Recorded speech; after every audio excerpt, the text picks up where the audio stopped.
Hello, and welcome to Late to School, a Sailor Moon watchcast. I'm Lorena. And I'm Zach. And today, we're going to learn some stuff about Sailor Mercury and Sailor Venus. Yeah. I mean, I guess we're not really going to learn anything about Sailor Mercury. Well, we're not, because we already watched the episodes. We already learned. I guess we did learn some stuff about her. Yeah. I don't think we have any notes or special trivia to talk about. I don't think so. So, just start episode 41. Mm-hmm. I Won't Run Away from Love Anymore. Ami versus Mamoru. Yeah. This episode was directed by Yuichi Endo and written by Katsuyuki Sumizawa. It first aired January 23rd, 1993 in Japan and October 31st, 1995 in English. Really good Halloween episode we've got here. Uh-huh. Really spooky and fall-like. Spooky. We open the episode in Africa. Yeah. Yeah, we open the episode in an African savanna. Uh-huh. We see, the trees. Mm-hmm. I don't know what those trees are called. But you know the trees. You know the trees. The Africa trees. Yeah. That are everywhere in Africa. Lion I don't King. think they are. Just the savannah. Yeah, sure. And we sort of pan across the savannah, and we see a archaeological dig site. Yes. Where Reika... Well, I don't think it is archaeological. It seems... Those look like fossils that she's digging. Is fossils not archaeology? No, that's paleontology. Okay. Archaeology is like people stuff. Fair. From old. But yeah, we see Reika, who is working at the dig site. Reika, if you don't remember, like I didn't, kind of, is Matoki's sort of girlfriend. Right. Who just went to Africa. Mm-hmm. And also, I am reminded that we haven't seen Matoki in a minute. Yeah, we haven't. So she's working when a shadow falls across her. Yes. And she looks up, and she sees a man in a Vanta black tracksuit. Or no, actually, he's wearing his armor, isn't he? Yeah, he's wearing his armor. We see Endymion wearing his Endymion armor, not his tuxedo mask. I guess he didn't feel the need for a disguise here. Yeah. Because he does immediately say, "Hey, Reika," or should I call you Riko Kaida? Uh-huh. And, we don't need to go over the entire, No. He traps her in the Dark Crystal. Yeah, he Pokeball catches her in the Dark Crystal. And we see, as he looks over his work, that he has already captured Game Machine Joe. Yes. The priest. The crane game troll. Mm-hmm. The priest, Boxy. Yes, the boxing priest. And Rhett Butler. And Rhett Butler. The green fat cat. I really want to believe that he went for Rhett Butler first, because he was the easiest target. We see this all in the facets of the Dark Crystal. Yeah, it's a pretty cool turns. Yeah, it's also interesting. We see Crane Game Troll Joe is just has his hands on the side of the thing. The priest is just praying, and Rhett Butler is just yawning. He's just laying down and yawning. Yeah. He has no idea what's happening. Rhett Butler is a very chill cat. And then we get the title card. It's like a cold open. And then we see that it is snowing in Juban. We cut later and we see, I think we see Ami. Well, we see Ami's house and then, she's in her room and she gets a phone call. And she picks up and we cut to the other end of the line. And we see Ryo. Yeah. Little suede-headed baby boy Ryo. In a phone booth. It's again... Because it has been a minute since we've seen any of these cats, including the cat. Ryo is the kid who had a crush on Ami. Yeah. And was very smart and had precognitive abilities. Yeah. And he explains over the phone that 7 great monsters getting snatched up. Yep. He does this whole thing where he explains this by telling Ami to watch TV. Yeah. Which... he tells her to turn the TV on. Yes. And she does. And it's immediately on the correct news channel. Yeah. I guess it's the 90s, there's only 5 channels? Yeah, maybe. Also, he could see the future, so I guess he knew that her TV was on the right channel. Good point. And we see that Yumemi Yumeno has been captured. Or is gone. Been gone missing. Yeah. Has been gone missing. The news don't know that she'd been captured. Yeah. Who is the artist lady, I believe. And Ryo explains the Dark Kingdom is gathering up the 7 great monsters again. And he explains, you have to believe me, I used my precognitive powers to figure it out. Which is, I guess, good exposition. I guess. For if you forgot that he's a precog. Yeah. And he's warning Ami that he and Ray's grandpa are in danger. Yeah. And he says that... So Ami is like, oh, well, we have to find you and protect you. Uh-huh. And he's like, no, don't worry about me. I don't want you getting in danger. Go protect Ray's grandpa, though. Yes. That's not as dangerous as protecting me. Uh-huh. What a weird thing. What is this boy's deal? So, I feel like there is an explanation for that in a thing he says later. Fair. But it's weird that Ami, the logic one, isn't like, hey, what the fuck are you talking about? And then he basically just hangs up. Yeah. And he leaves the phone booth. Yes. And he internally monologues to himself about how he had kind of wanted to ask for help. Yeah. But he explains he doesn't want to rely on them too much. Again. And then he walks down the street. This fucking boy. I hate this boy. He's such a dumb boy. He passes by Mako. Yes. Who sort of turns and is like, hey, was that Ryo? But before she can, chase after him or anything, she gets a call on her communicator. And it's Luna. And Luna's like, hey, come to the Kawa Shrine. Gotta talk. Gotta talk about shit. Apparently, Ami was told her really instantly. fast. Yeah. It's so weird that it wasn't Ami who called on the communicator. Yeah. But then we cut to the Dark Kingdom, where Kunzai has apparently not been sort of let in on this scheme, and he's like, hey, Queen Beryl, why the fuck is Endymion gathering up the 7 great monsters again? What's Endymion doing? And Queen Beryl explains that once they gather all the 7 great monsters, they can fucking Voltron into a super monster. And they can use that monster to kill the Sailor Guardians. Yeah. And Kunzite is like, hey, but I've been trying to kill the Sailor Guardians. Yeah, that's my jam. Why'd you give that to Endymion? He doesn't want to kill them. Let me do it. And Queen Beryl's just like, no. No. Absolutely not. I would never give this job to you, Kunzite, you piece of shit. I love Kunzite. Yeah. I'm getting in character. Yeah, no. I sympathize with him here. Or I sympathize. Who knows? I definitely empathize with him in some sense. She also mentions that once they have that monster and the silver crystal, the world will be theirs. Yeah. So, seems like a good, solid plan, sort of setup for an arc. And then we cut to Hikawa Shrine, where we see the outside. It is snowing a lot now. We see Yuichiro and Grandpa shoveling snow. Yes. And then important to note that that's what they're doing for later. Yes. We kind of cut inside where the girls have all gathered in Ray's room. Yeah. Minako asks if this is sort of definitely reliable info. Yeah. And because she wasn't around for Ryo Part 1. Right. And Ami is like, yeah, he's psychic. He knows shit. You know, have they told Minako about Ray's whole deal yet? I don't know. I assume that has to have come up, right? Yeah, probably. Like, they can't just keep that a secret by mistake. Yeah.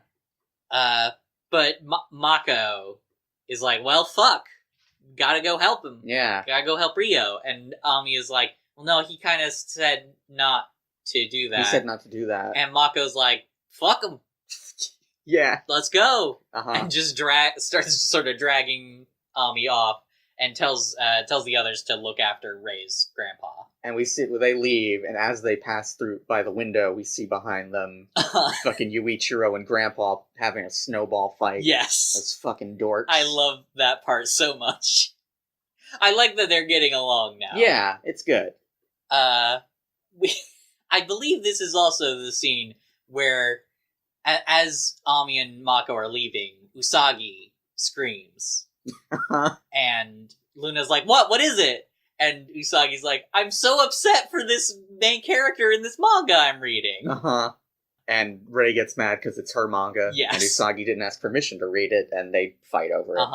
And now Usagi is crying over it. And Luna and Artemis are like, oh boy. Mm-hmm. I think the manga is, oh god damn it, I forgot the name of it. It's the magazine that Sailor Moon was published in. Oh, okay. Is this a Game Freak in Pokemon situation? Yeah, Do you think she's reading Sailor Moon? Yeah. Or she's reading Sailor V. Yeah. I don't know if Sailor V was published in the same magazine. I assume it must have been, but could not have been. We cut again to the city streets. Where we last saw Ryo. And now we see Endymion in his Fanta black tracksuit. Yes. He is walking stiffly, as he does, across a crosswalk, looking for Ryo, and has found him. And sort of stops him in the middle of the crosswalk, like just in the middle of the street. It's a crowded crosswalk. Yeah, and he's like, "Hey, Ryo, hey Ryo," and Ryo's like, "Endymion, I presume." He doesn't say that, but we paraphrase on this show. And Endymion is like, "Hey, yeah, you got it. Your fucking psychic stuff. Good job. Now get in the Dark Crystal. Huh?" And Ryo's like, nah, someone told me that I didn't have to do that. And he goes, murderer! And a fucking crowd starts gathering around Endymion as a fucking crowd starts gathering around Endymion, like, hey, get the fuck out of here, murderer, as Ryo escapes in the confusion. This plan. Yeah, it worked. It shouldn't have. It should not have. Also, was Endymion just gonna put him in the Dark Crystal in the middle of the street? Yeah, or was he gonna take him to a second location? Never go to a secondary location. No, don't. Then we cut from that to Ami and Mako. Passing the same storefront that I think Ryo was in front of I think earlier. Passing the same phone booth. Yeah. And Ami is like, hey, it's real fucking cold, and we haven't found any hint of Ryo. We should probably go home. And Mako is like, what the fuck are you talking about? I thought Ryo was your boyfriend. Yeah. And Ami's like, what? No. Of course not. And then Mako is unconvinced. And tells Ami that she should stop being in denial. And Mako's kind of a dick in this scene. Yeah, if I'm being honest. Yeah, Mako's kind of abrasive in this scene. I don't know if it's just because I had canon Ami as Arrow Ace. Yeah. But I feel like she's just kind of butting in. Yeah. And is also saying shit like, hey, Ryo likes you. Don't forget. Yeah. And, that matters. Yeah. To whether or not she likes him. Her basic point is, Ami is running away. And Ami does say, I can't let myself like Ryo because I need to focus on the mission. She doesn't... I want to say that I don't think this episode does much to dismantle our Arrow Ace headcanon for Ami. No, I don't think there it is does. some visual stuff later that maybe, hints that she and Ryo are supposed to be together, but spoiler, Ryo never shows up again after this episode. No way! Not at all. That's wild. I guess I guess the audience knows Ryo doesn't die now, since I was so surprised. But yeah, I guess. They know. They should. Yeah. Who expected Ryo to die, I guess. Also, they were either going to watch the episode with us, or they don't care about spoilers. Yeah, that's fair. But Mako is like, that's bullshit. You should... Sailor Guardians deserve love, too. Mm-hmm. And then Ami is like, hey, it's Ryo. Mm-hmm. And Mako is like, listen, you just got... And then Ami is already sort of running off. Mm-hmm. And then she turns back and is like, Mako! No, it's Ryo, he's here. I saw him. Uh-huh. And Mako's like, oh, shit. And then they go. They see him running. We see Ryo running through a crowd. In that crowd is someone holding a sign. Yes! With a picture of Rhett Butler that says, if found, contact the O'Hara family. I have never seen a lost pet picket sign. Yeah, it's really weird. And then we sort of focus in on Ryo as he is sort of trying to lose Endymion in an alleyway. Yeah, it looks exactly like the alleyway from the Rhett Butler episode, but I guess... Yeah, it's a little wider, I think, but... Yeah. Well, it might just seem wider. Right. I don't know. Because we do see two people stand side by side in this alley, because Ryo starts going to the end of the alley, and he is blocked by Sailor Jupiter and Sailor Mercury, who have transformed off screen. Yeah. Somewhere. Gotta. I don't know why I said gotta. It doesn't make any sense. And Ryo's like, Sailor Mercury. I don't know why, but, you know. I guess he doesn't know. Maybe Sailor Jupiter doesn't know. That would be weird. Well, listen, it's like the Justice League don't necessarily have to know about, like, Bruce Wayne. I guess they don't. I think they do, though. I think they do. They don't have to, though. They don't have to. But they're like, hey, we're here to protect you. And he's like, what? I explicitly said. I really do not want you to do that. And then we hear a voice. From atop a fire escape. And who is it that we know that likes to be tall? It's Endymion. It's Endymion. And he sort of jumps down. He's in his Endymion armor now, I believe. And Ami and Mako are like, Mamoru. And he's like, still don't know who that is. Yeah. Why does everybody keep calling me Mamoru? My name's Endymion, though. Fuck off. Yeah. And then he thrusts his hand out. And that nothing happens. He's just doing it to be intimidating. But he does stay in that pose for, like, a long time. Because we cut to commercial on My Name is Endymion. Yeah. And then we cut back, and he's sort of still in that pose. And Sailor Jupiter is telling Mercury, to take Ryo somewhere safe, and then she'll deal with Mamoru. And Ami's like, no, what? No, I'm gonna help fight him. Yeah. And Mako's like, no, I got it. Yeah, I got Ryo's more important. Yeah. Go save him.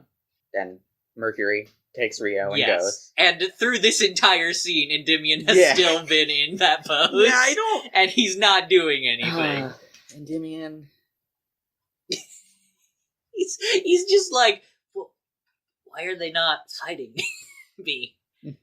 Should I do something? And then Sailor Jupiter and Endymion square up. And, Supreme Thunder. Yeah. But don't worry, he's got a plan for Supreme Thunder. He'll just not be in the way. Yeah. He just steps out of the way. Just kind of dodges. And then they're about to sort of, for real fight, and then there's a cut back to Sailor Mercury and Ryo, who are... Sailor Mercury uses the communicator to tell Luna that she's got Ryo. She's found him. He's safe-ish.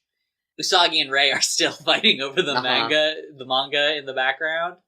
And then Ami is like, Jupiter's fighting Mamoru, and Rei is like, Mamoru? and lets go of the manga, and Usagi just flies backwards. And Mercury says, Usagi, get over here. We gotta use the moonstick on Mamoru to fix him. And then Usagi has a concussion. Yeah. Her eyes are all swirly, and she has hit her head, and is like, yeah, okay, and sort of starts leaving yeah. with Luna, and she's like, hey, Luna, you're gonna have to give me directions, because I'm not in a state. I love that she didn't even get time to process that her love interest was sort of involved in this situation, because Rei did, but Rei doing so gave Usagi the concussion. And then we cut back to the alleyway, and Sailor Jupiter and Endymion are having a fucking fist fight. And Endymion does that cool thing in anime that I like, where he, like, Jupiter tries to punch him, and he just holds up a flat, like, hand and blocks it without even, like, moving backwards. And then he's like, let me show you how to really fight. And he just starts jabbing at her with the tips of his hands. Yes. He has his very fast. He has his hands held out, like, sideways and flat, and he's just jabbing, and it's so weird. Maybe this is a real martial arts style, but maybe. It's very effective against Mako. Yeah, he kind of, he forces her, like, up her back against the wall. Yeah. And is about to fucking kill her. He's about to just fucking punch her right in the fucking center of her head. Yes, with, like, an extremely fast punch. And stops at the last second. Like an inch away. Just as, like, Jupiter is, like, closing her eyes and screaming. And then she opens them, and he's like... I knew you were no match for me. And then leaves. Yeah, he just leaves. Endymion. Again, we kind of just have to assume this is the Mamoru personality trying to assert. Yeah, And just not letting Endymion kill a Sailor Guardian. Yeah. And then we cut back to Ami and Ryo, who have found an amusement park. And Ryo's like, hey, hide here. Yeah, let's go here. And Ami's like, that's a weird place to hide, but okay. and then we cut back to Usagi. Yeah. Who is kind of okay now, but is running and tired. And very cold. It's bad for her complexion, she says. And Luna's like, run faster, it'll you know... It'll make your complexion nice and rosy. Yeah. And what a weird... Listen, she's trying. Luna's trying there. She's trying to motivate Usagi. But Usagi is not motivated enough, and she sort of trips and falls on the ice. Yes, and starts crying. And that's about when Sailor Jupiter shows up. And she's like, are you okay, Usagi? Which is just funny to me, because there's a bunch of people around. And she tells them that Endymion escaped. And then we cut back to the amusement park, where it's just kind of spooky. Yeah. They're just walking along this dark, closed amusement park. And Ami is like, hey, why here? Why here, Ryo? Why'd we come here? And Ryo's like, it's always been my dream to go to an amusement park with you. And now... And now we have. And now I can die. That is not exactly what he says, but it's the gist. It is the gist of what he says, which is, I feel like just being in the location of the amusement park in the presence of the Ferris wheel and Ami was not what he probably wanted. No, I don't think so. I don't know why he's so satisfied. Yeah. He does also say that, like, I'm a monster, so it doesn't matter if I die. Yeah, which is sad. Yeah. And Ami is like, hey, no. Yeah. Fucking bullshit. No. You're a person, for one thing. You're not a monster most of the time. And has a long sort of speech about stuff. Yeah. I did. I wrote it down. You wrote down some of it. I'm trying to remember where the beginning of it was. But the main point is, she says, sacrificing yourself is certainly noble, but be honest, wouldn't you rather keep on living as a human being instead? Seems like you've forgotten about the people who will be very sad if you die. It's time that we stop running away. No matter what the obstacle is, let's tackle it head on. Mm-hmm. This is very good. Yeah. And then we hear a voice say, this is fantastic. This is so good. We hear a voice say, I can't remember exactly what he says, but he's like, nicely said, Sailor Mercury. And we see the lights on the Ferris wheel start to come on. Mm-hmm. And we see this, like, the center of the Ferris wheel has, like, a big smiley face sun on it, sort of shape. And it starts to light up. And then there's some fucking shots here that I need to talk about. I don't know if you noticed this. I didn't. But there's a shot of the Ferris wheel as it is lighting up. And we see that glowing sun face. Mm-hmm. And there's sort of like a compartment, like I guess for maintenance or something. Probably. On the face of the sun in the center of the Ferris wheel. Mm-hmm. And then there is a cut to a slightly different angle of the Ferris wheel. But still on that side and still facing it directly. Just a slightly different angle. And now Endymion is in that little compartment in front of the Ferris wheel. Oh, where he definitely was not before. Okay. Listen. He likes to be tall. No, okay, I get that, but why wasn't he there before? He's not there a second before. Animation budget. You couldn't just put him fucking in a little portal? I have no idea. idea. Give him a little portal? He's done that before. He has done that before. And Ami sort of moves to protect Ryo. Mm-hmm. And also, we cut to Sailor Moon and Sailor Jupiter and Luna. Seeing the Ferris wheel light up. Yes. And being like, hey, that's weird. Yeah. Let's go check that out. Uh-huh. And Ami tells Endymion that she will not hesitate. Mm-hmm. I won't hesitate, bitch. Mm-hmm. To fight him. And Endymion is like, well, I was waiting until the Ferris wheel attracted the other Sailor Guardians. But, you know, let's do that. Yeah. Let's fight. But first, he fucking leaps over Ami. And, Zoe.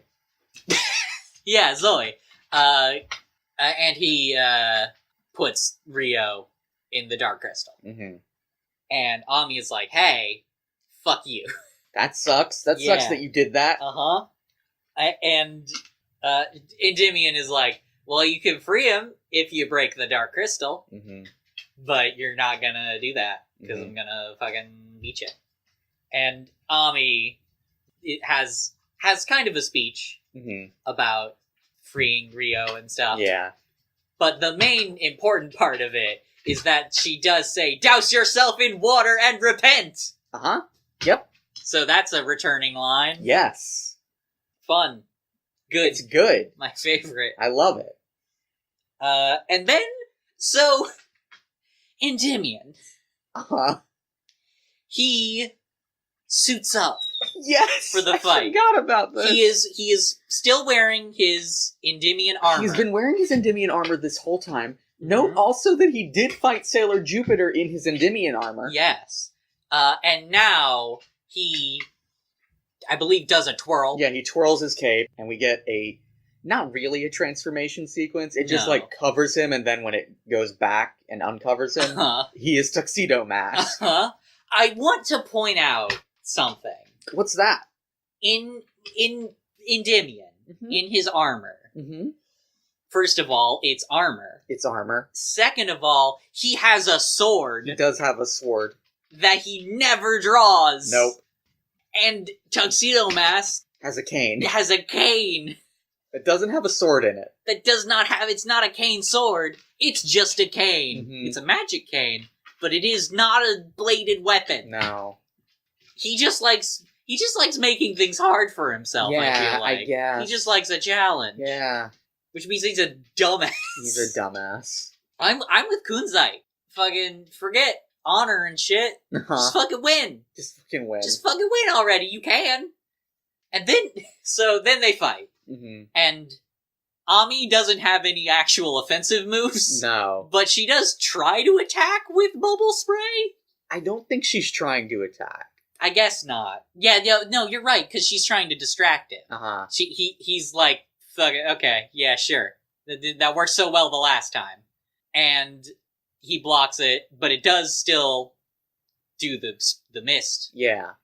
And then Ami fucking pole vaults over him, I guess, and grabs the dark crystal out of his hand. So he kind of just got played like a chump there. The most he could have been. Listen, we just established he's a dumbass. Yeah.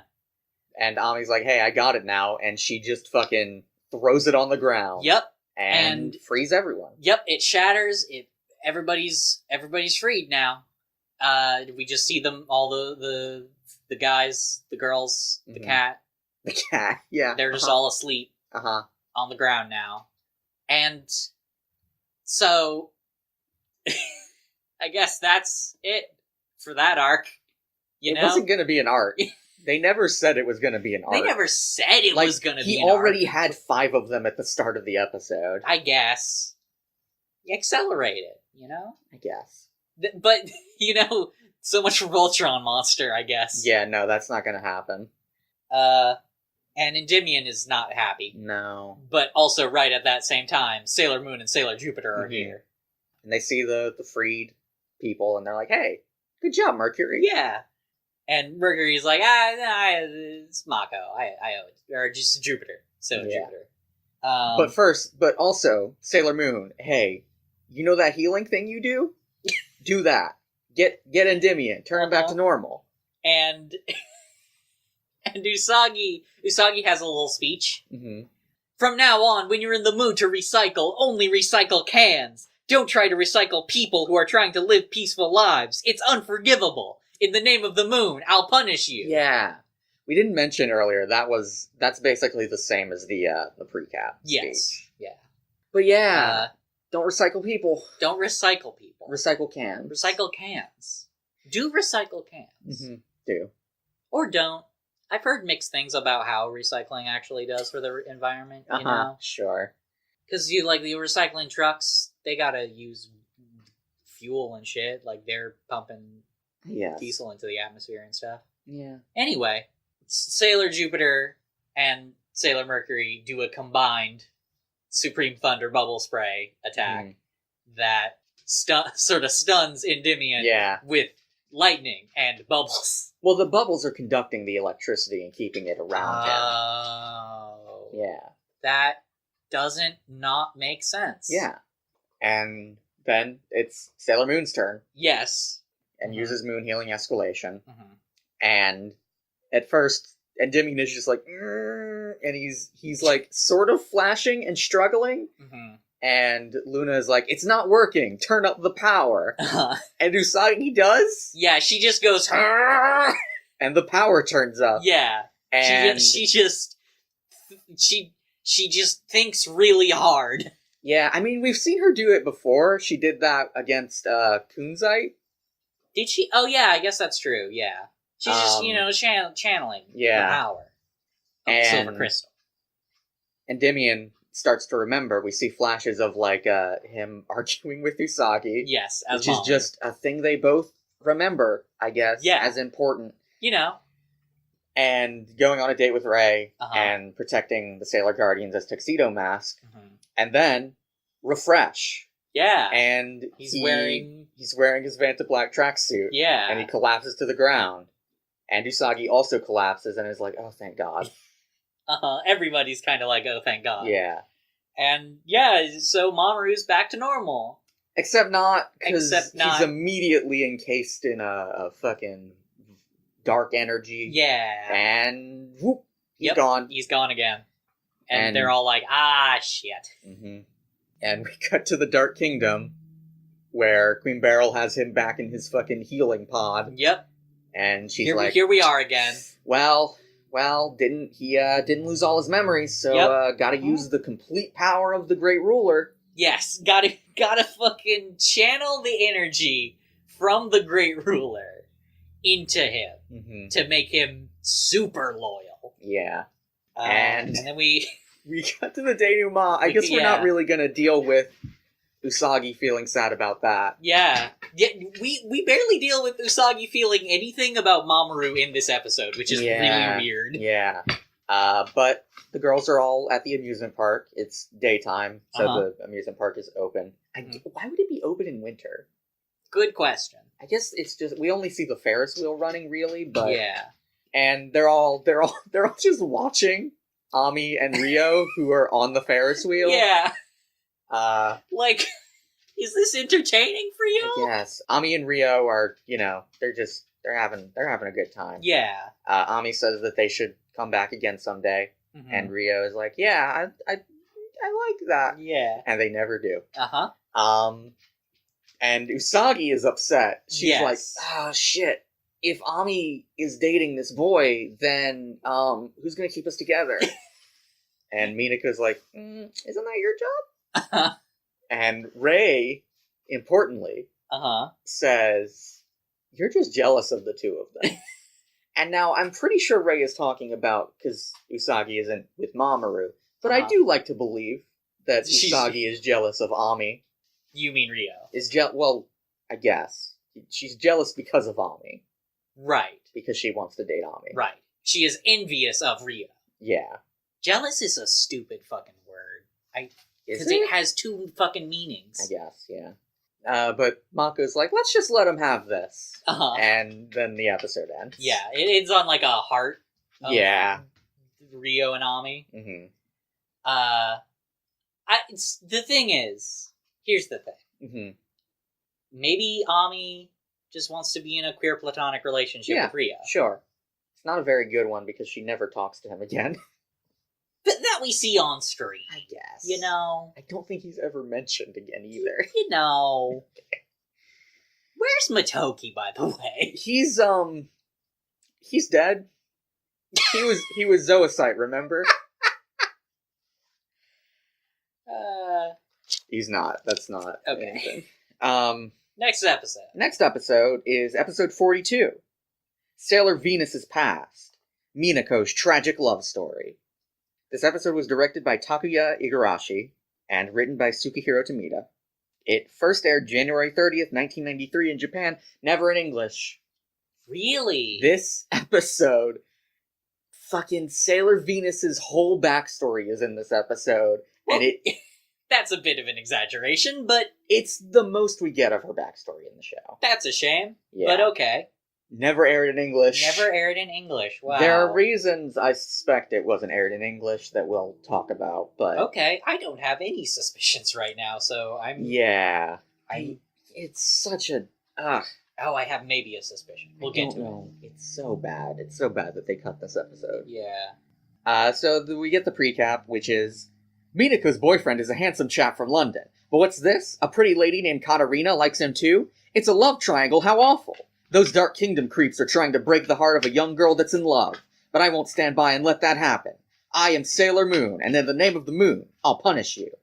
Yeah. He's a handsome chap from London. He's a handsome chap from London. There's a lot of stuff in that recap that's not accurate. Yeah.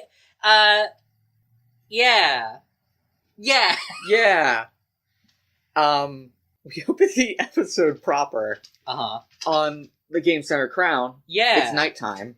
But it's not Luna alone at the Sailor V machine this time. It is the three of the... Yeah. Ami, Mako, and Ray. At, I guess, the Sailor V machine. Presumably. Because they're using it to fucking scan Juban. Yes. They are. There's a map of Juban. And I guess there's a keypad now. And they're scanning for, I don't know if they established this, but they're scanning for an entrance to the Dark Kingdom. Yes. Ami is right. doing it mainly because she's the smart one. Right. And they're not having any... They're not finding anything. Usagi and Luna arrive. And Luna says that they searched all the dumpling shops in Juban and didn't find anything. So specific. Usagi sits down on the floor and complains that she is tired and hungry. And Luna's like, you just ate. And Usagi's like, yeah. I did have 3 plates of dumplings and 5 bowls of jelly, but that was just a snack. You know what? Mood. Yeah, fair. And then she begins crying. And then Minako and Artemis arrive. And they say that they checked every bathhouse in Tokyo. Also, Minako is holding a bath set? Yes. I guess she got herself a souvenir. Yeah.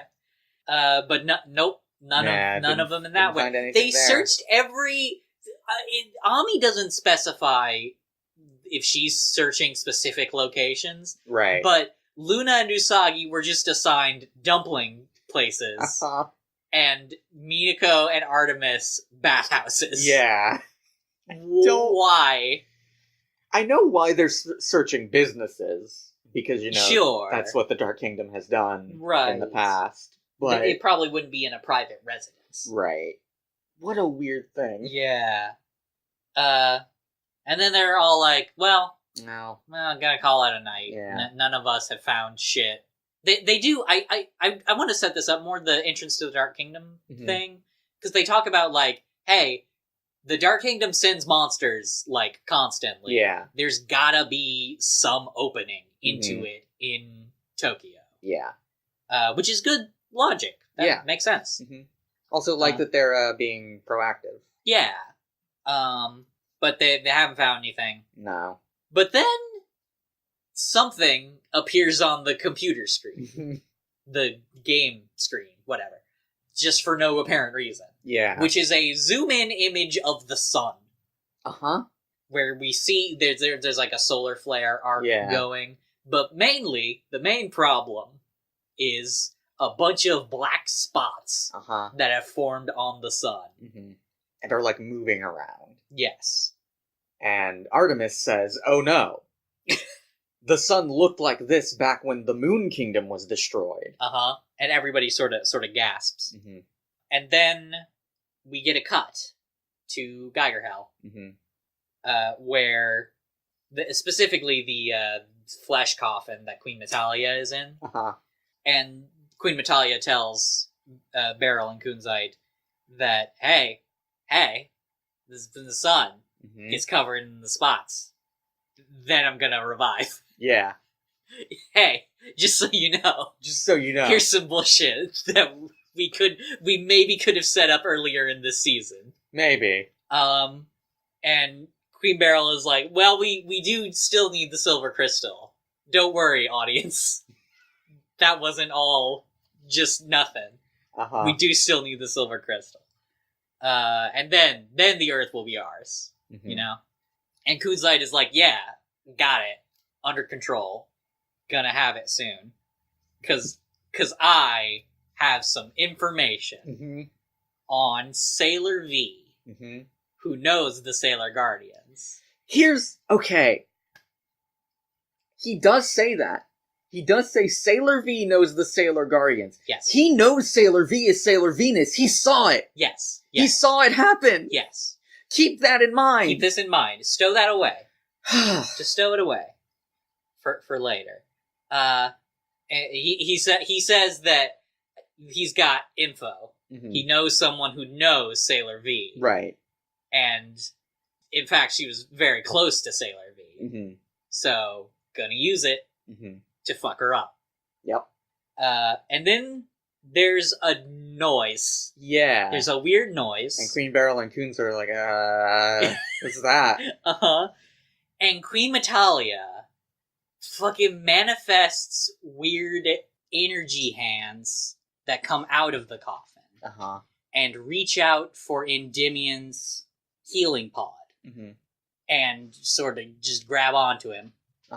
And she says, this energy, this is the same energy that I have. This is the same as my energy. Endymion will be my successor. Yeah. So that's weird. Yeah. And then we get a cut. Not really any build up on the implications of that yet. No, not yet. So we cut to Usagi's house. It's at night. It is night. And Usagi just kind of bolts awake, apparently having had a bad dream about Mamoru. Luna checks on her, and I don't know if she says it was about Mamoru to Luna, but Luna does say it was another dream about Mamoru, huh? And then she doesn't, necessarily confirm or deny. And Luna expresses concern because she's worried that Usagi is going to get sick if she keeps not eating and not sleeping. And Usagi is like, well, I still have these dumplings. I've got the eating part down. I'm good. And then just starts eating some dumplings that she just had somewhere, I guess. And Luna's like, cool. Great. Good. And then we see Artemis running, and he leaps into the window. He leaps in through the window to Usagi's bedroom and just fucking knocks her fucking ass over tea kettle and lands on her bed. And he's like, hey, Luna, we got a problem. And Usagi pops up and is like, I'm choking. I need water. And they don't really acknowledge that. No, they just have a conversation. Artemis explains to Luna that Minako is gone. Luna's like, well, did she go fight a monster? And Artemis is like, no, she would have taken me if she did. She in fact is going to just go see someone she knows. She disappeared after getting a call from Katarina, who is someone she knows. Yeah. Artemis explains. And then finally Usagi manages to swallow the dumpling that Artemis knocked into her fucking throat. And she's like, I got it down! And Luna's like, great, cool. And they're so dismissive of the fact that Artemis nearly murdered the Moon Princess. Yeah. And then we cut to Minako, who is in a hotel room. Yes. With a woman who we can assume is Katarina. Yes. An older lady with, not older, old, but older, an adult. Yeah. With, short brown hair, I think. And Katarina, through the course of their conversation, Minako is very sad, first of all, throughout all of this, clearly. But Katarina mentions that she, knows that she's Sailor V. And that's not, news to Minako either. So, this is someone who has been in on Minako's secret identity for a while. Yeah. And she also says that, or Katarina says that she thought that Minako was dead. And Minako asks about Alan. And Katarina says, oh, he's fine. Here, look at this picture of us. On vacation. Yeah.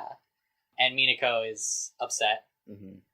But Katarina is like, hey, you know the Sailor Guardians, right? Could you introduce me? And it's very obvious. It's very clear that she is a monster. She has been monstered. And Minako is like, I know that would be a good time for you, but I just can't put you in danger.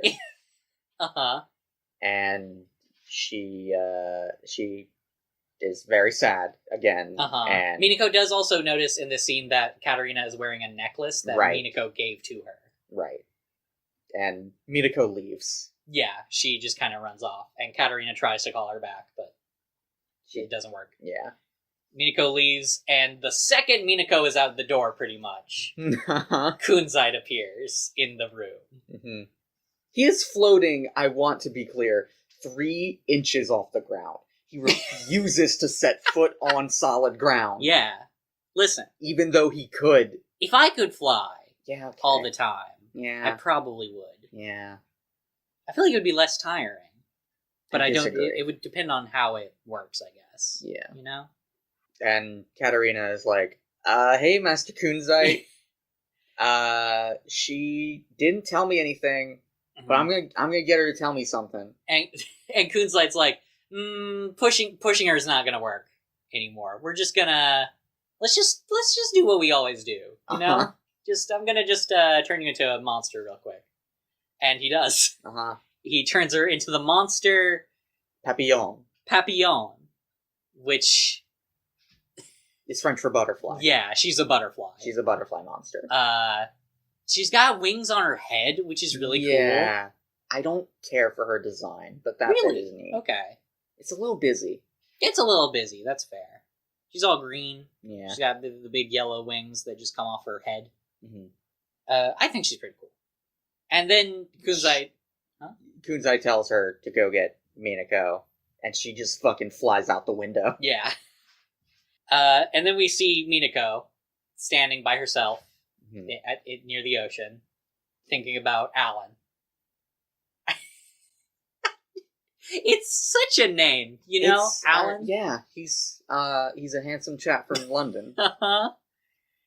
I don't know why this is, because Alan is literally my middle name.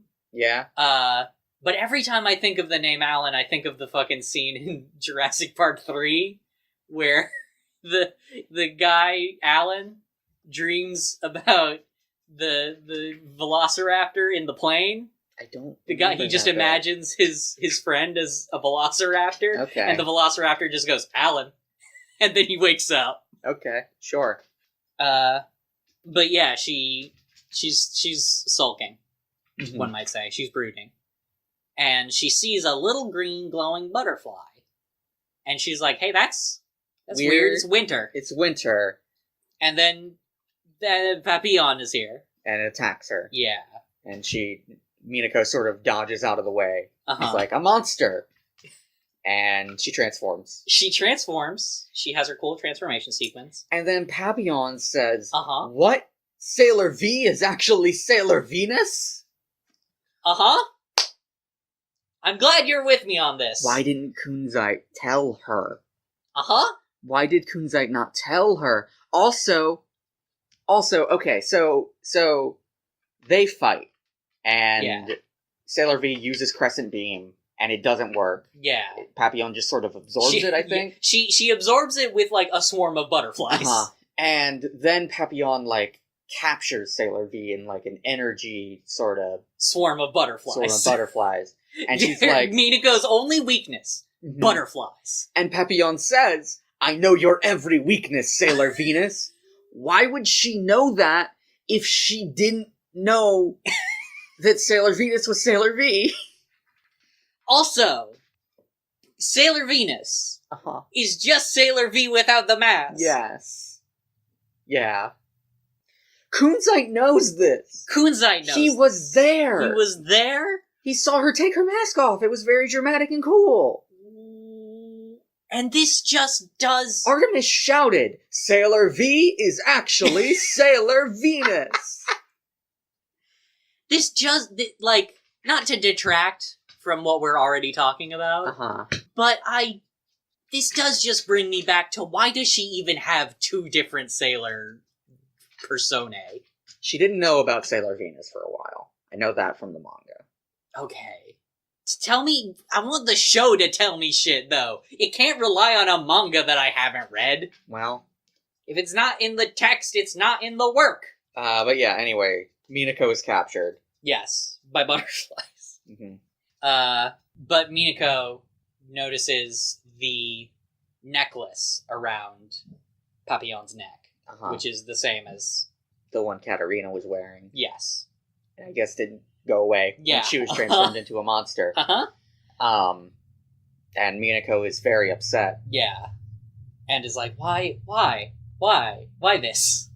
And then we see Artemis, Luna, and Usagi, who are on this sort of, the pier, I guess, that Minako was looking out over the sea at. And they see what's going on. And Usagi's like, I don't know what to do. That monster looks strong.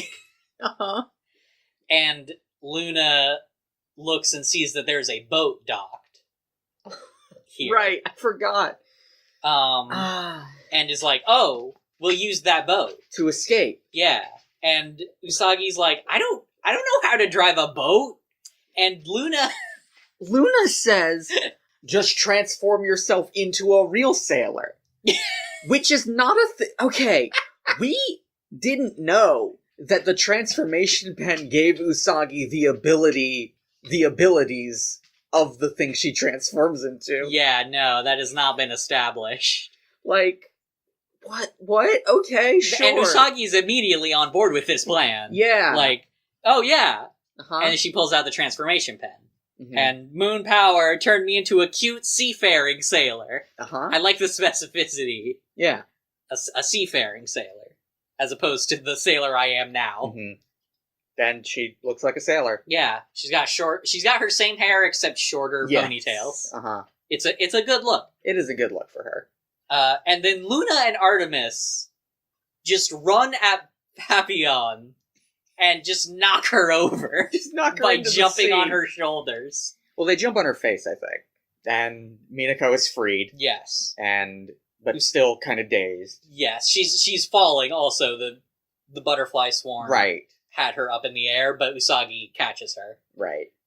And they all get on the boat and fucking jet. Uh-huh. Usagi just revs up the boat. Uh-huh. Which, okay.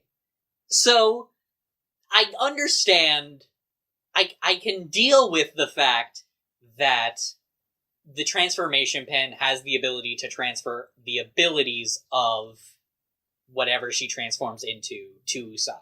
Sure. I can deal with it, even though it has not been established up to this point. Sure. Hey, boats don't just need sailor skills to drive, they also need keys. Sailors know how to hotwire. Hotwire that boat. Do you mean sailors like seafaring sailors, or sailors like Sailor Guardians know how to hotwire? Okay. Usagi... Actually Artemis. Artemis knows how to hotwire a car. Oh, okay. And a boat. I could understand Mako teaching Usagi how to hotwire a car or boat. Yeah. Yeah, they escape they escape into the sea. Minako is like, how did y'all find me? And Artemis says, we just searched every hotel database for a Katarina. I guess there wouldn't be a lot of Katarinas in Juban. Yeah. And then we cut back to the dock where we see Papillon emerge from the sea and start chasing after the boat. Mm-hmm. And we cut to commercial. And when we cut back from commercial, they see that Papillon is chasing them. Mm-hmm. And they're like, ah, shit. Yeah. And Usagi guns it. And... they lose her. They lose her. It's fine. And she's like, hey, we lost her. And she turns back around and sees that Minako is not doing great. No, she's very upset. And they... they fucking...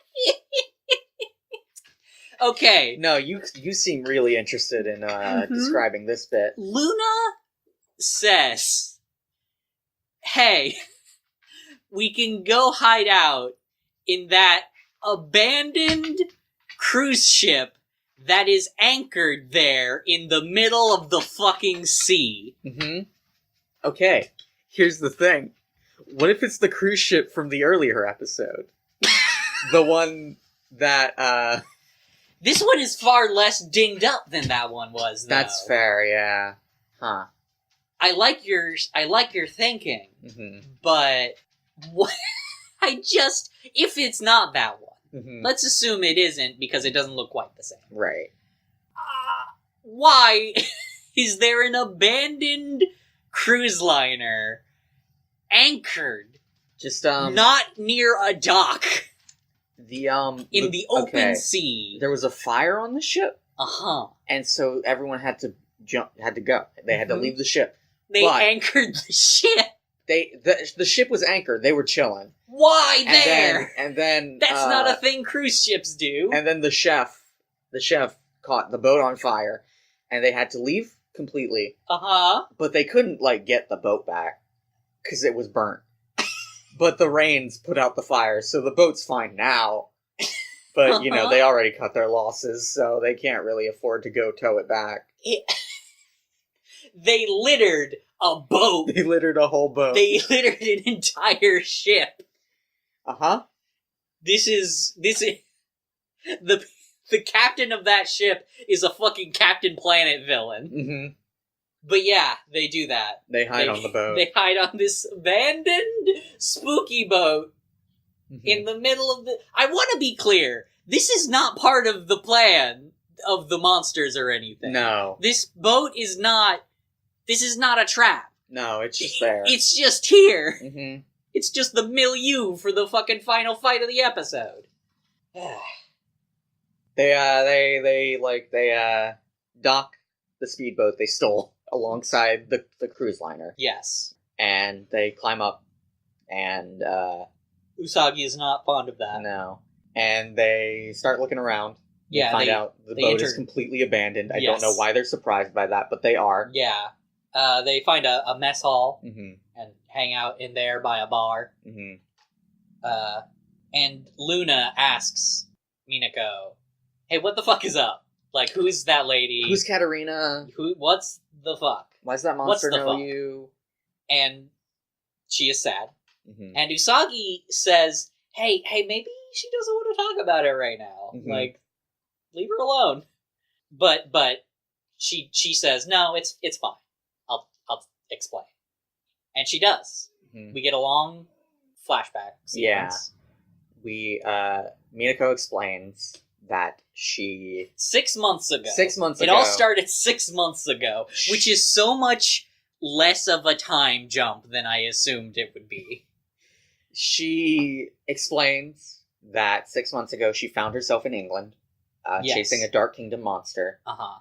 And she met a young man named Alan. We see her sort of walking across... We see her walking through the foggy London streets. Yes. Which... alone with Alan. Yeah. Who's he's a fucking generic ass. Yeah, he dude. looks like... He looks like alternate universe Mamoru. Yeah. And she explains that she fell in love with Alan. Yeah. We see her, there's a cute thing where she's, like, hesitant to, like, hold on to his arm. And then she pretends to trip. Into his arm. Mm-hmm. She, one day, while she was in London, she was in she happened to be at a crime scene. Yeah, and we see a fucking robber running from a cop who is Katarina. Yes. And the Katarina sort of corners him. He grabs a little girl. A little girl who looks like a baby Ami. Yeah. And Katarina... Yeah, grabs her as a hostage, has a knife also, but doesn't need it. Because he does then transform into a monster. He's a big mantis arm sort of beastie. Mm-hmm. And then we see, on top of a building, Sailor V. Yeah. Who leaps down and very handily defeats him. Yes, just kind of fucking kicks him in the neck, and that kills him. And it would probably kill me, to be fair, if someone kicked me in the neck. Yeah, probably. And she saves a little girl, and she sort of, shakes hands with Katarina. Yeah. And then she explains that after that, she, kept working with Katarina. Yeah, and they became best friends. They became best friends. Minako does say that she considers Katarina like an older sister. Yes. But there's some visuals in this sequence. Oh, you mean the hairbrushing, perhaps? The hairbrushing? Minako just sort of... They're having a picnic, and Minako is laying her head on Katarina's lap. I didn't even catch that. Which, I guess is a thing you can do with a sibling, but, and there's a visual language. Yeah, and to be clear, I don't think this is the dub. Okay. I think this is, that she does say, an older sister in the original Japanese dialogue. Okay. It's just, there was a miscommunication between the animation team and the writing team, I think. Yes. Or, alternatively, we, consider Minako might not know that she's not straight. That's fair. And so she's trying to contextualize her feelings for Katarina. Yeah. In the only way she knows how. Mm-hmm. And then she goes on to say that she, of course, introduced Alan and Katarina.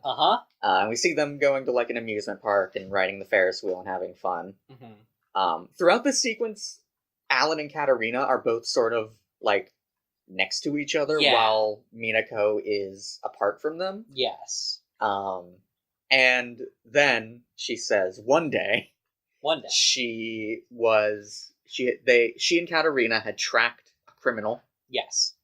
To a warehouse. I don't think she mentions the warehouse, but we see it. Yes. And we see them sort of waiting outside, ready to go in. Sailor V goes into the warehouse. Someone tosses a grenade into the warehouse. Someone presumably... I feel like it's probably one of the four kings of heaven. If I had to take a guess, we don't. It could just be a random Dark Kingdom monster. It could also be that, or a random criminal. Yeah, also true. Does toss a grenade? A grenade. And we see the warehouse blow up, and Katarina is. That's a fucking powerful grenade. Yeah. I don't think that's a normal criminal. Okay. I think that's a Dark Kingdom grenade. It blows up the entire fucking warehouse. Yeah. Katarina is thrown clear by the explosion. Also, I think this is the reason the episode wasn't dubbed originally. Okay, yeah, that's what I was thinking. But, like... a big explosion. It's such a weird... It's such an important episode to cut. You can't have a grenade. And you can't show a grenade. We see Sailor V has escaped the explosion. And she's in an alleyway, very hurt. Yes. And she sees at the end of the alleyway, Alan looking for her. And Katarina sort of runs up to Alan and is like, sad. Yeah. And Alan's like, what's wrong? And they embrace. Yes. And Minako sees this and is like, oh shit, they're together. Yeah. And she explains that she decided that she shouldn't tell them she's alive. She should just let them be together and be happy. Be happy. Be happy thinking that the 14-year-old they were friends with is dead. She doesn't know. She's 14 years old. She's a dumbass 14-year-old. She thinks she's doing the fucking superhero thing. Of like, well, better to not have connections to anybody. And she finishes her story, and Usagi is crying, and I'm crying too, a little bit. Interesting to me, Artemis didn't know any of this. Artemis didn't know any of this. He also isn't present in the flashbacks. We don't see him at all. Yeah. So it... But I'm pretty sure this is after she met Artemis. Right. So I don't know why they were separate and why he doesn't know about any of this. I have a thought, but maybe we'll get to that. I feel like we should finish this episode first, and then I'll talk about my ongoing Sailor V theories. But yeah. But then the moment is interrupted by the lights turning on. And a voice says, "So were those tears of yours tears of joy brought on by the thought of me killing you? Don't worry, I'll make sure this becomes the site of your graves." And Papillon is here. Yeah. What the fuck does that mean? I don't know. Were you crying of joy at the thought of your imminent death? Gotta taunt. Gotta taunt. Taunt smart. Yeah. Taunt. Do a good taunt. That was definitely improv. Yeah. That was not like Sailor Moon fucking mentally rehearses her speeches. You think so? I think so. You think don't recycle people, recycle cans was rehearsed? She rehearses them, but you also have to remember she is a dumbass. Yeah, that's fair. That's fair. It sounded better in her head. Yeah, okay. And Usagi is like, I'm in a really bad mood right now. You better get ready, because I'm gonna fuck you up. And then transforms. And so up to this point, she has still been in her sailor garb, and now is in her sailor garb. And Papillon is like, hey, I know who you are now. No, you fucking don't. You don't. You can't. No. Her hair looks different now. The rules of this universe state that she looks entirely different. Papillon doesn't say, I know that you are Usagi Tsukino now, so maybe she just thinks this random sailor is Sailor Moon? Yeah. But Usagi says, at this point I don't care if you know who I am. I am the pretty guardian who fights for love and for justice. I am Sailor Moon. In the name of the moon, I'll punish you. She goes on. She continues. Even though she usually ends with she usually ends with I'll punish you. Yeah. But I refuse to run away today. I won't let you get away with trying to break the heart of a young girl that's in love. And I just love more of Usagi's sort of... It's a good example of Usagi's priorities. And not understanding why monsters are actually doing what they're doing. Mm-hmm. And then she Muntiara actions. Yeah. Which is not the thing to usually do in this situation. No. Because that's the kill move. Usagi is really bloodthirsty about Papillon. Yes. And it hits her and cuts the pendant off of her neck. And Sailor Venus picks up the pendant, and it's the one Minako gave her. And she opens it's like a locket. Yeah. And she opens it and sees the picture of herself and Alan and Katarina together. And starts crying. Yeah. And begs Sailor Moon not to kill Papillon. And Usagi is like, but why not? She stole your man. But Sailor Venus says that she doesn't mind that Alan chose Katarina. Yeah. And it just matters that they're happy together. And also explains that the Dark Kingdom is just using her because she's close to her. So Katarina isn't really at fault. And Sailor Moon is like, alright, sure. And moon healing escalation. Yeah. And refresh. And Minako runs up to Katarina and hugs her as she collapses on the ground. And Katarina apologizes. So apparently, we know now the monsters, like people who have been forcibly turned into monsters, do have an awareness of what's going on around them during that time. Yes? Because Katarina now knows that Minako was in love with Alan. Right. And she apologizes, and she says she didn't know. And Minako cries. It's very sad. Yeah. Katarina asks Minako to forgive her, and Minako is still crying, but kind of nods her head, and And then we cut into the denouement. A nebulous amount of time later, Katarina is leaving on a boat. Yes, which is a bad idea. That's going to take so long to get from Japan to England. You have to go around the entire continent. You'd have to go. Yeah, you would. Maybe she's just catching a plane in China or something. Maybe. You know? I don't think that's where...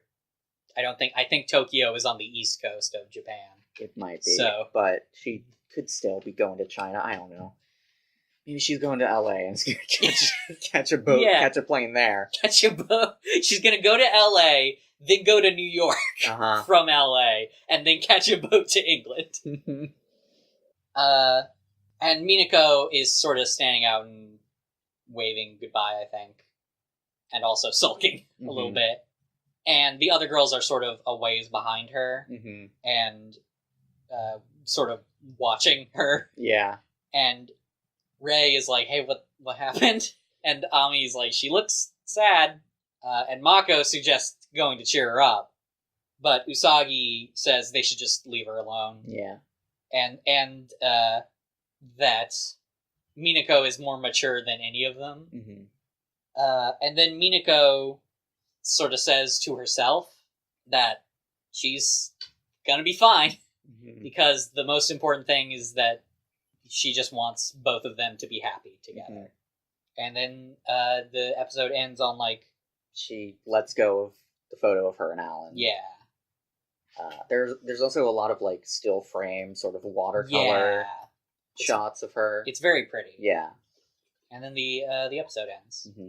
And next time on... Next time. I'm so excited.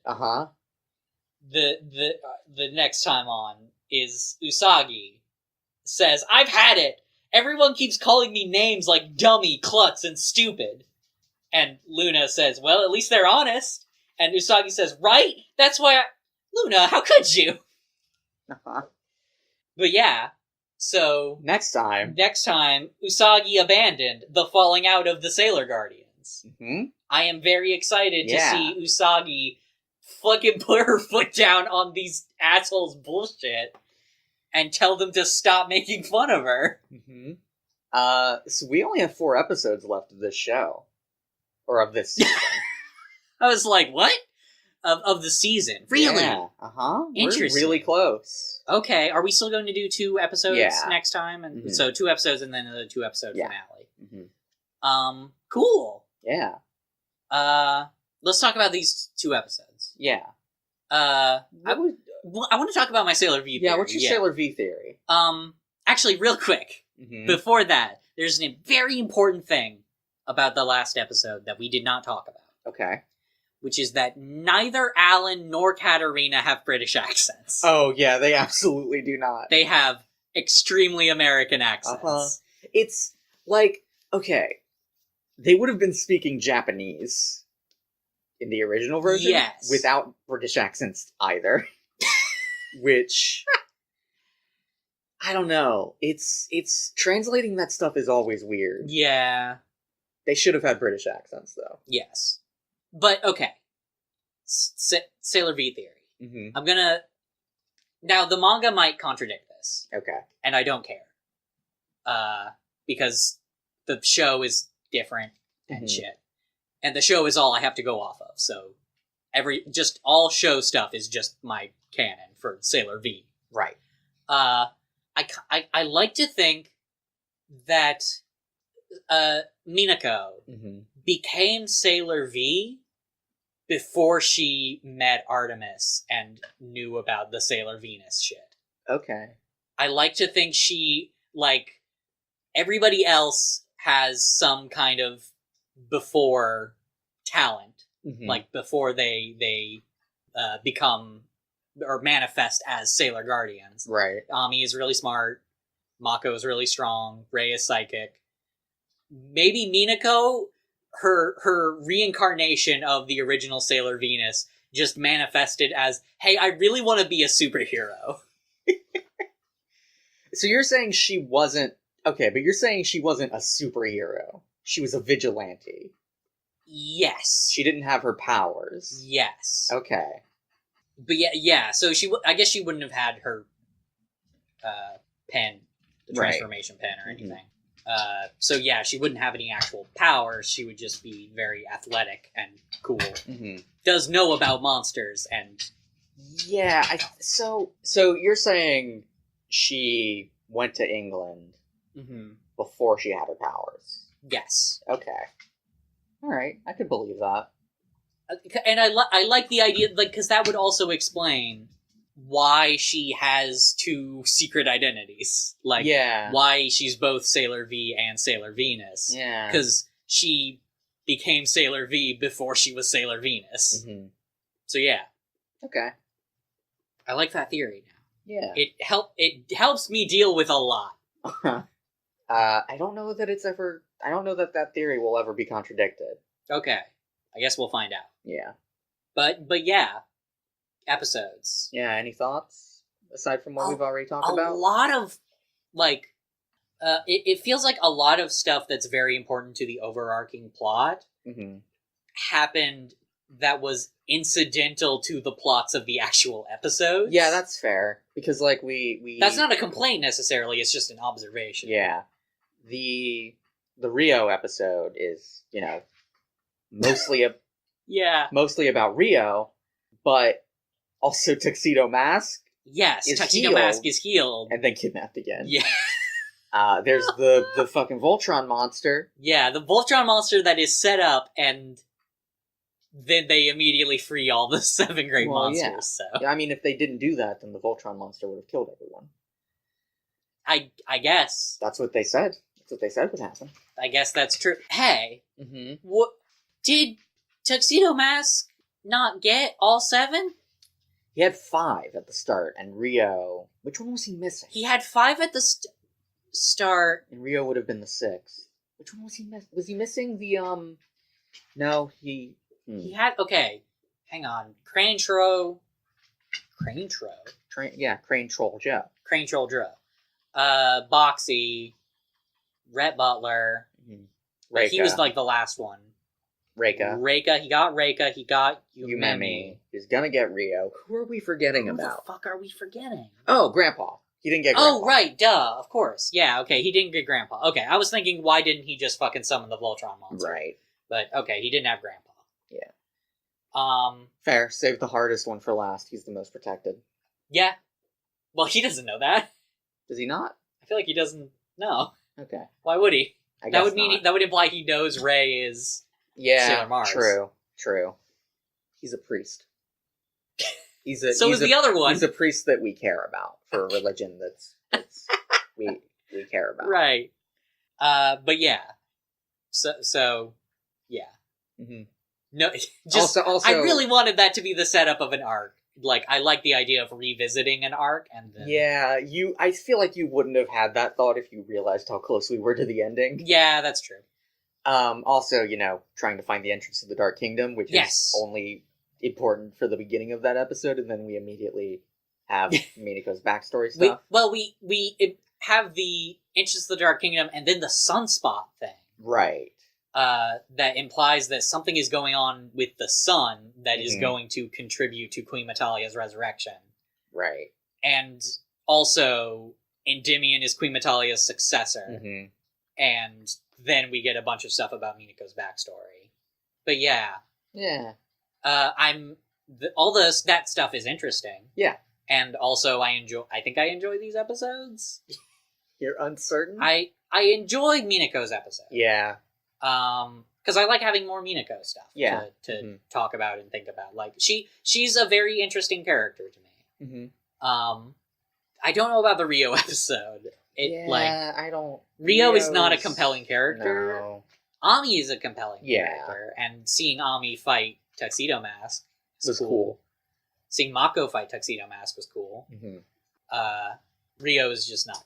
Yeah. I'm compelled by Ami's feelings towards Ryo. Yeah. Mainly because I'm interpreting her as being in a queer-platonic relationship with him. Mm-hmm. Which is not what they intended, no. Obviously. But, yeah. Yeah. It feels like there's weirdly not much to say about these episodes. Even though we already said a lot about them. I guess that's true. They feel very important. They are, yeah. The Minako episode characterizes Minako a lot more. Sort of in the directions that I feel like we've talked about already. Like, she's the most mature one of the group. She's the most focused on the mission. Right. But she's also... she's the most experienced when it comes to superhero stuff. Yeah. But she's still, a kid. Yeah. And has trouble processing emotions. Yeah. And runs away from her problems sometimes. Yep. Which feels like a theme of both these episodes that is interesting to me. I mean, the first one is literally called I Won't Run Away Anymore. Yes. Or I Won't Run Away from Love Anymore, but Yeah, and is about Ami not running away from, her own emotions. Mm-hmm. And this also is about not running away from emotions. Right. It is also, though, about Minako letting go of her past. Yes. Which she does. And, I feel like that's kind of... I'm realizing now that's kind of a theme since the beginning of the show, in a way. Yeah. Not necessarily running away from emotions, but running away. Yeah. Usagi's sort of cowardly trait is emphasized often. But also, that's also explored in depth, in earlier episodes of this season, where, especially when she realizes she's the Moon Princess, and she's like, hey, I don't want to fucking deal with this anymore. I am tired. Yeah. And that's interesting to me. I wonder if the season is going to develop that more in the last few episodes. Or not develop it, but, close it? I don't know what I'm trying to say. Yeah, I get it. I wonder what they're going to do with that, if anything.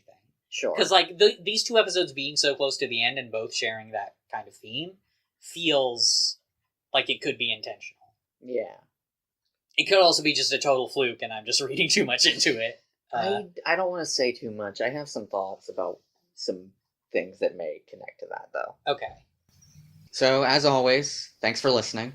You can find me at Lorena27 on Twitter. And you can find me at Frylord Zarek on Twitter. And you can find the show at late_school. And thank you to Kevin MacLeod for the use of his song Semi-Funk. the moonlight is a messenger of love.